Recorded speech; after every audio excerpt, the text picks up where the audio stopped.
Le petit Émile, 2 ans et demi, a disparu il y a maintenant 3 semaines au Vernet, dans les Alpes de Haute-Provence. Depuis lundi 31 juillet, les enquêteurs ont repris leurs recherches et ont élargi la zone de fouille. Depuis le 8 juillet dernier, le petit Émile, jeune garçon de 2 ans et demi, est porté disparu dans le hameau du Haut-Vernet, dans les Alpes de Haute-Provence. Ce lundi 31 juillet, les enquêteurs ont repris les fouilles en étendant le périmètre au-delà des 5 km précédemment établis à renfort d'équipes cynophiles et de drones. Invité au micro de RTL, François Daoust, ancien directeur de l'Institut de recherche criminelle de la Gendarmerie nationale, IRCGN, s'est exprimé sur l'enquête. Pour l'expert, aucune hypothèse n'est à écarter dans la disparition du petit Émile.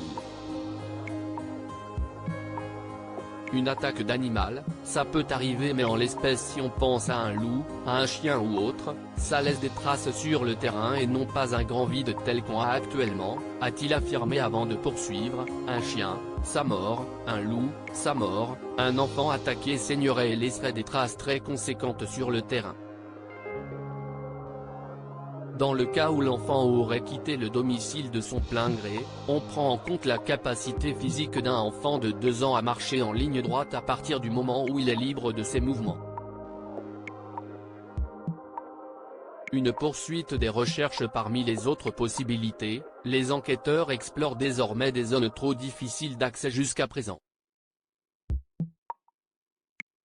Si l'enfant était tombé dans un ruisseau ou dans un talweg qui a été arrosé, il faudrait alors aller dans une zone au-delà car le corps aura pu être transporté naturellement, a relevé François Daoust.